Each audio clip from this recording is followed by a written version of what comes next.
My name is Jane, and I'm 34 years old. My husband Robert is 7 years my junior at 27, and we don't have any kids yet. Although I'm older, I never really noticed the age difference when we were dating. However, that all changed when we decided to get married and I met Robert's parents for the first time. Robert's family lives in a rural part of Maine, which I guess explains why they're so traditional. They weren't thrilled that I'm older than their son. His parents told me, "It's said one should search high and low to find a younger wife.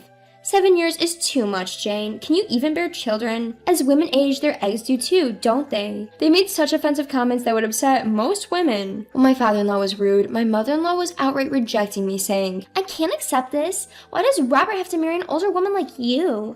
I'm too embarrassed to tell our neighbors. Robert is supposed to take over the family business soon. I don't think you, a city girl, can handle being part of our family." Robert and I had been together for 6 years, and I dedicated the prime of my life, my late 20s, to him. I was determined to marry Robert. We had been living together for several years, and I didn't have the time or energy to look for someone else. I pushed Robert into proposing to me. Maybe it was his age or his personality, but it seemed like he preferred our relationship the way it was. As soon as his parents objected, he said, "That's why I said it's too early to get married. It's okay to delay the wedding." I told him, no, it's not too soon. No matter how many years pass, the age difference won't change. Then I turned to his parents and gave a deep bow. "I know I'm older than Robert, and there's nothing I can do about that. I will work hard to earn your approval as your daughter-in-law. Please bear with me." His parents reluctantly gave in, but Robert's sister was the real problem. "Just so you know, don't call me your sister-in-law. I can't believe my brother's wife is older than me," she yelled at me on our first meeting. I thought I could handle it considering my experience dealing with difficult customers and my sales job. I guess this is what they call in-law harassment. Despite what I read online, this seems manageable. My mother-in-law mentioned that we would eventually have to move to Maine and live with them. I wasn't aware of this, but I thought I could manage it.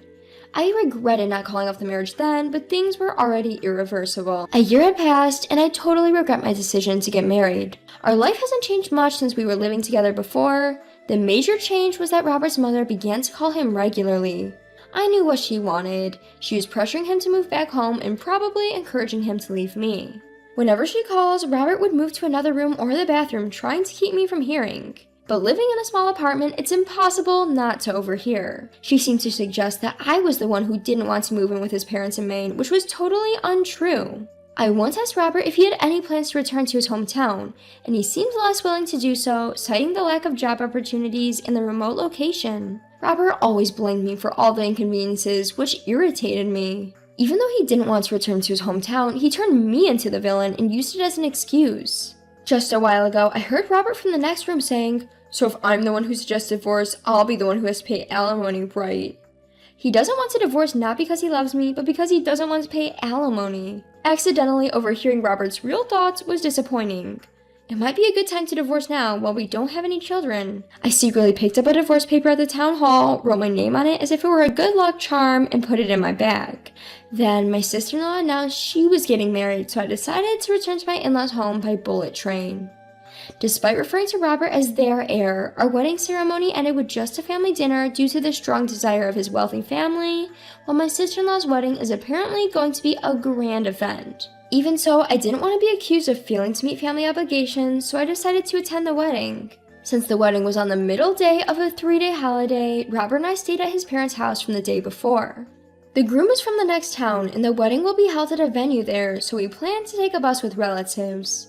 On the day, relatives gathered one after another at the in-laws' house as the meeting place. The ceremony was scheduled just after 2 p.m. It seems it will start after a 10 a.m. ceremony ends. Due to the bride's room getting crowded, the venue staff, beauticians, and dressers came to the house, and both my father-in-law and mother-in-law were getting ready. During our wedding, it was more of a meal than a ceremony, and we were just in slightly better everyday clothes, so the different attitudes surprised me. I changed into a dress that I had splurged on for this day, put on makeup, and styled my hair, and then my father-in-law said, "Hey Jane, serve tea to the relatives waiting." So I served tea with a smile and introduced myself. "Nice to meet you, I'm Robert's wife. Here's some tea," repeating it like a hostess and making my presence known. I was actually told by my mother-in-law to stay in Robert's room, but I wanted to leave a good impression. Soon, the bus for my sister-in-law's wedding venue arrived. As the relatives got on board one after another, it was my turn to get on the bus. Then my mother-in-law said, "Wait a minute, Jane, I'm missing my hat. Go and get it." "You mean a hat for the black formal dress?" I wondered about wearing a hat with a black dress, but she insisted. "It's in my closet. It's my mother's keepsake. Hurry up and get it." I thought that normally you wouldn't want to wear a hat with a dress, but it seems she wanted to wear her keepsake on a special day. Okay, I'll go look for it. I rushed to her room and searched inside the closet, but it was messy and I couldn't find the hat I was looking for. Everyone else was already on the bus waiting and I was getting anxious. Ah, this must be it. I think it must have been about 5 minutes. I found a box that seemed to contain a hat, checked the contents, and dashed to the front door, but the bus that should have been there was gone. My entire in-law family and my husband had boarded and left, leaving me behind. You've got to be kidding me. I was dumbfounded and rubbed my eyes several times, but the bus was nowhere to be found. In my panic, I tried to find my phone, but then I remembered I'd put it in my bag. Since I had left my bag on the bus along with the luggage, it must have gone on the bus in my place. I knew the name of the venue, but I didn't know the phone number. Without my phone, I couldn't contact my husband, and without my wallet, I couldn't take a taxi there. What should I do? I turned pale at the thought, but then reconsidered, do I really need to go to the wedding? After all, I've completely lost the mood to celebrate a wedding. If it were just relatives I was meeting for the first time, that would be one thing, but my in-laws and even my husband knew I wasn't on board. They left me behind anyway, which seems malicious no matter how you look at it. The word divorce crossed my mind, but it's not fun to just get a divorce. I need revenge. After some thought, I came up with a good idea. This is it. I went outside and said, "Hello!" And so with a smile, I began my revenge. The relatives, in-laws, and my husband didn't return on the bus until after 5 p.m. Everyone was quite drunk. I had finished preparing for my revenge and had gathered all the luggage except for the bag that had been put on the bus. I used the phone book by the home appliances in the in-laws' house to look up the number of a taxi company and arrange for one to come 30 minutes after the bus arrived. All preparations were complete. I went out to greet the bus with an innocent face. Robert looked guilty the moment he saw me, but he didn't say anything. My in-laws ignored me and were seeing off the relatives. The relatives glanced at me, but they just got in the cars that had come to pick them up and left. I wish Robert would at least apologize, but that's the kind of man he is. I said to Robert with a smile, "Welcome home." Relieved, Robert said, "I'm home. I didn't realize you weren't on board. I felt bad, but the ceremony was starting, so I couldn't come to pick you up," and started making excuses. I ignored Robert and silently searched for my bag among the luggage. "You've got to be kidding me. Liar?" I shoved the divorce papers in my bag into my husband's hand. What does this mean? What is this? You're joking, right? I really didn't realize it." When Robert realized that what he had been handed was a divorce paper, he started to panic, but I said, "Who knows? I'm surprised that you think such a childish lie would work, and what does it mean that you didn't notice? Are you going to say that you didn't remember my existence at all until the ceremony was over and you saw me?" The in-laws are the worst, but the real enemy was my husband, Robert. Robert was left speechless, but after seeing off the relatives, my father-in-law gave him a pat on the shoulder and said, "Come on, both Robert and we just forgot, right? Pulling out divorce papers over this, city girls really lack spine, don't they?" He seemed to be in favor of the divorce. After seeing the divorce papers, his mother-in-law smirked and said, "I knew it. City girls are no good. She was never suited for a family." This really infuriated me.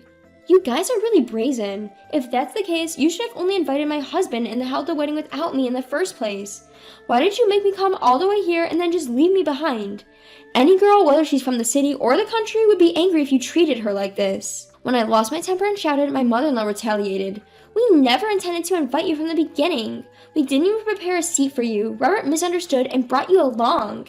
Excuse me? Although I was taken aback, when I turned to look at Robert, he quickly looked away and made an excuse, blaming his mother. "She never told me to come alone, so of course I thought we were invited as a couple." But my mother-in-law's irrational anger continued. "Besides, why did you introduce yourself as the wife while serving tea? We didn't know Robert was married. We were embarrassed when the relatives at the venue asked why his wife wasn't there."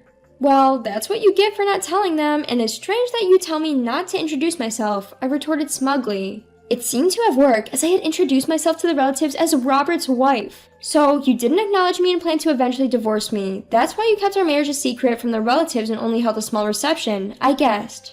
Both my stepfather and mother-in-law said nothing, but I knew I was right. I generally decided then to quickly sever ties with such a family. "Enough. I'll give you the divorce you want. I don't need a useless husband or a mean family." I got into a taxi that had just arrived and returned to my apartment on the last train. I couldn't sleep that night, so I started looking for a lawyer online and packing my belongings.